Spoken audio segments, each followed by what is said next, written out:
everybody. Yeah.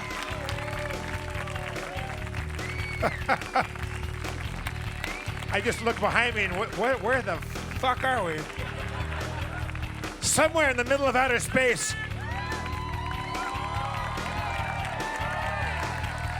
Or in the leafy groves of Long Island, New York. From the fantabulous Cradle of Aviation Museum here in Long Island, Harmontown is now in session!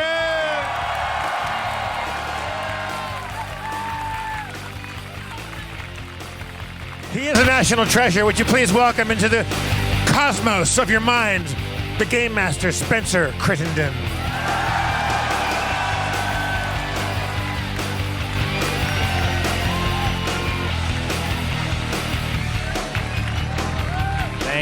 Thank you. What's up, Spencer? I don't know, man. What's up with you? Not too much. There's one other thing I forgot to mention. Uh-oh. Careening through the cosmic vapor of invention that is the beautiful realm of dark matter and light matter combined together to stretch and expand your mind and space-time itself. Please put your hands together for the mayor of Harmontown, Dan Harmon.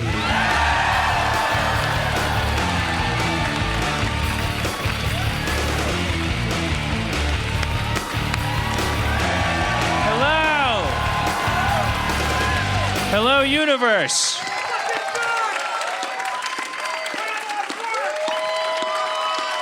Hello, Milky Way. Wow. Thank you. Wow. There's one guy yelling out that I look. Your weight loss worked. Yeah. I'm not insulting you, just repeating. It's something that I need to hear after a couple days of pizza and stuff. I mean, you do look thin, but then again, against the backdrop of all time and space. That's true, yeah. Everybody looks thin against the Light is actually cosmos. bending around Dan right now. It makes him look smaller. Why do you think Neil deGrasse Tyson picked this line of work? I mean, the guy's a little thick in the caboose. He wants to stand next to quasars. Yeah, exactly. Yeah, everybody's thin next to a Horsehead Nebula. Well, thanks for coming, and you guys have probably been at a convention all day today, most of you, right? And I think a lot of the folks here stood in line for a while. We're at the signing, and Too long. Yeah. Thank you so much. We got a house full of dedicated fans, and for those who are listening to this later, and it's this virtually vertical raked planetarium that we're in. It's like an IMAX, except it's just three dudes. It's a wall of people. Like the people in the second row are only a little bit behind the people in the first row. They're mostly above them. Yeah. So it's sort of like you could climb their faces. Is it possible to fire up the planetarium so we can have like the Pleiades and shit behind us? Like,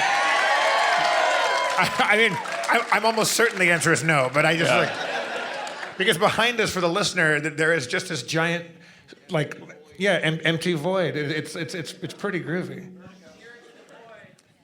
Yeah, I don't think spontaneous Nation. You want a drink, Dan? Yeah, All right, why don't you talk and I'll conjure up a cocktail for you. Oh, okay. That's teamwork.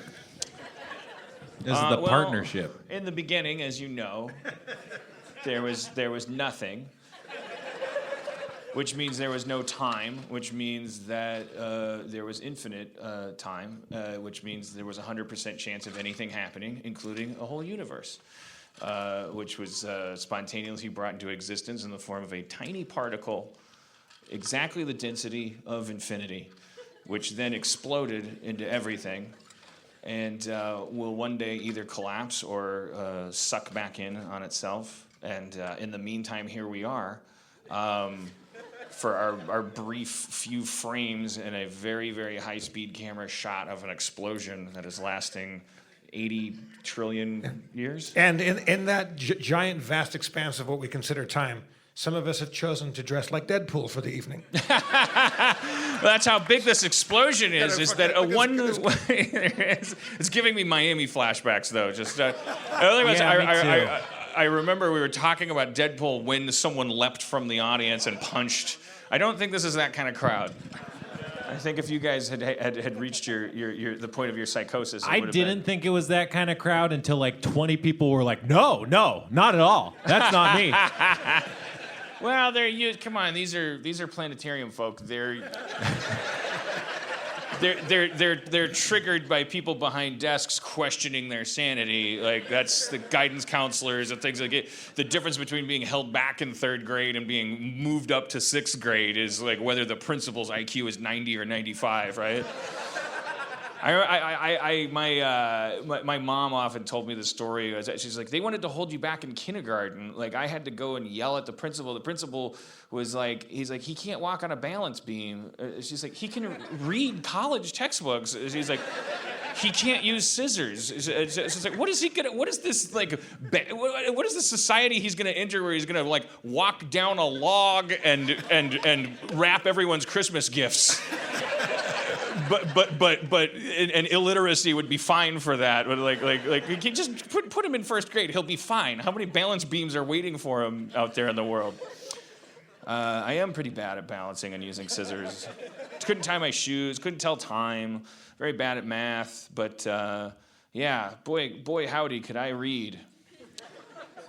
Just like you guys, right?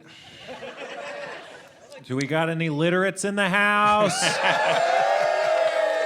Where my illiterates at? All right. Where's my dyslexia? Pretty evenly dispersed. That's good, yeah. It was almost exactly three thirds.